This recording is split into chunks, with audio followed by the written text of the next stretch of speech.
Inkundla yomgaqo siseko namhlanje imamele ubungqina bokuba kutheni kuboakala ngathi inxalenye yomthetho sihlomelo wezonyulo kweli, udlela, indlala, abagqatswa, abazimeleyo, nabafuna ukuthabatha inxaxheba kunyulo lukazwelonke kulonyaka uzayo.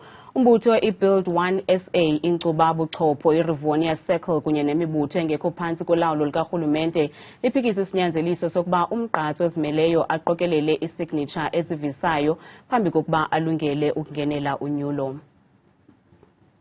Kanti apha estudio sihleli nentatheli yethu yezopolitiko uZiyanda Ngcobo. Ziyanda, ingaba kutheni abagqatswa abazimeleyo besithi nje inguqu kulo mthetho wezonyulo ubadlela indlala?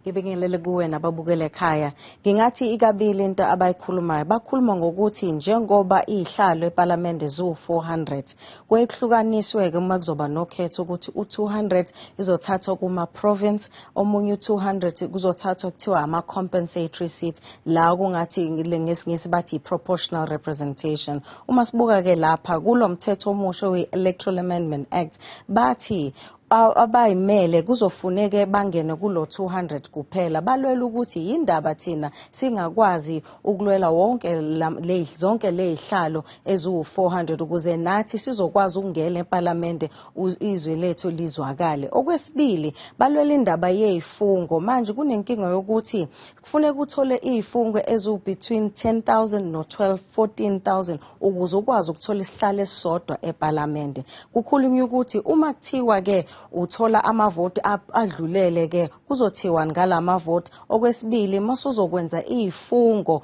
kumele usho igama lakho, i-ID number yakho, okusho ukuthi ke uzobe usuyiveza ukuthi umhlasimbe uvotela bani ke. Lolu uphawu obeluvezwe iRivonia Circle ukuthi mhlasimbe kuzoba nenkinga ke manje ngoba njengoba unelungelo lokuthi ivoti lakho lingaziwa ukuthi liyepi, leyo nto isizokwazi ukuveza ukuthi ingase liyepi ivoti lakho. Zena njengokuba umphathiswa wezekhaya ugqirha Motsoaledi ebandakanyeka kweli tyala, ingabe baziphendelela besithini bona bengurhulumente?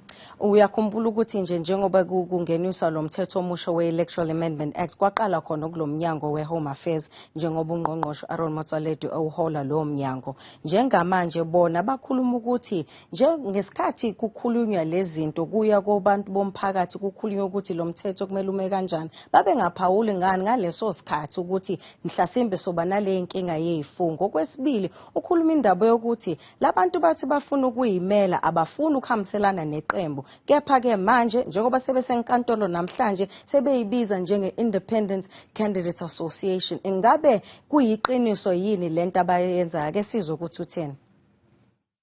They went to court specifically asked for a right not to associate. The basis of the judgment of the new nation movement was that I want to be an individual. Please, court, grant me that right. When the court grants me them, then they turn over and say, no, we are an association. This question was even answered by a member of the DA in the portfolio committee. He said there can't be anything called an association of independence because independent means one person. I stand alone. What I stand for is what I am alone. If you associate with somebody, then you form a political party. That's the base of political parties or organizations. Ziyanda, ingabe isigqibo esiza kuwiswa yile nkundla yomgaqo siseko saba nefuthe elingakanani kunyulo lonyaka ozayo? Uzoba nomthelelo omkhulu Lisa, ngingaqambeli nje amanga ngoba phela manje sizwile namhlanje i-Electoral Commission abahlelayo ukhetho bakhuluma ngokuthi ke angeke bakwazi ukuqhubeka nezinhlelo zabo kungakalungiswa lolu daba ngoba phela manje kufuneka bezwe ukuthi ingabe inkantolo iyavumelana yini nalabo abayimelayo noma umthetho njengoba uhleliwe ngalendlela bazokwazi ukuqhubeka. Babeke mid-October ukuthi lolu daba luxazululwe ngoba uma lingaxazululwa angeke bakwazi ukulungiselela ukhetho lwango-2024. Sibamba ngazo zozibini kuZiyanda, intatheli yethu yelijelo uZiyanda Ngcobo isicacisela ngokuqhubekileyo kwinkundla yomgaqo siseko ngokuphathelene nomthetho sihlomelo wezonyulo.